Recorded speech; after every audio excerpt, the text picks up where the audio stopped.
What is up, Dallas Cowboys fans? IndyCar Tim here with your Dallas Cowboys Daily Blitz, right here on FanStream Sports and the Fish Report YouTube channel.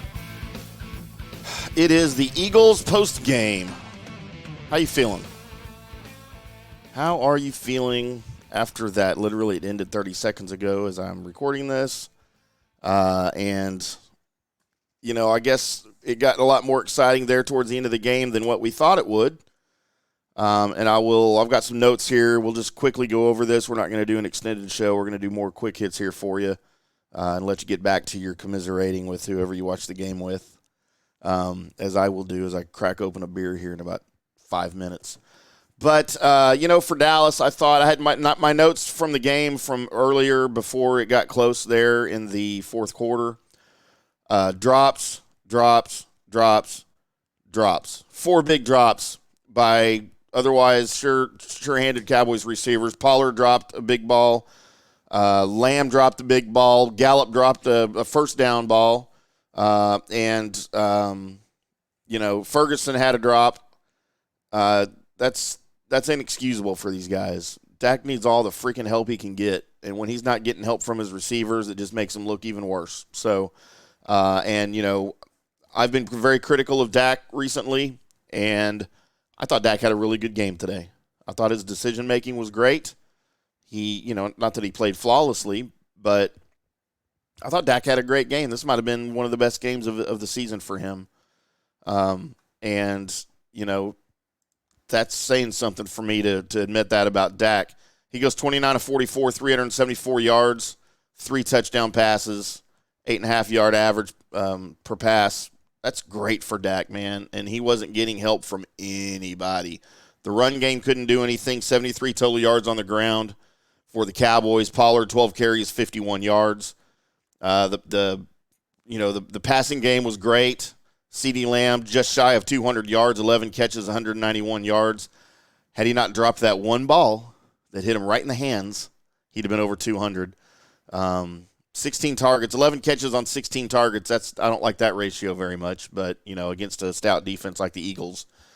I guess you will take being in that position at the end of the game really twice. You were there twice with a chance to win it late in the fourth quarter. One of the big crucial errors, I think, and you know what, I get it, in the moment of the game, Dak stepping out of bounds just short of the goal line on that 2-point conversion. That would have changed the entire complexity of the final part of the game, being down just 3 rather than 5 and needing a touchdown. But, I'm not going to blame that on Dak. He's trying to make a play. Maybe a slight mental error. You'd expect him to know where he was on the field, but you know what? He's trying to make a play. I'm not putting that on him. It's just a football play. The defense was breaking down on him, and you know what? He'd stepped out. So what?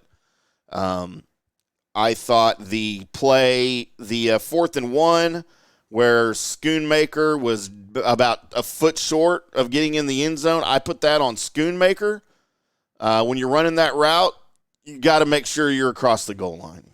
And he ran a really flat route that gave the defender, I think they talked about it on TV, that gave the defender an opportunity to break on him sooner than he should have. That's a big rookie mistake by Luke Schoonmaker. Hopefully he'll improve on that. He's supposed to be a big part of the offense here moving forward. I haven't seen it yet, but I guess we'll see. Maybe I'm just not a Michigan guy. I don't know. I thought some crucial errors towards the end of the game in clock management.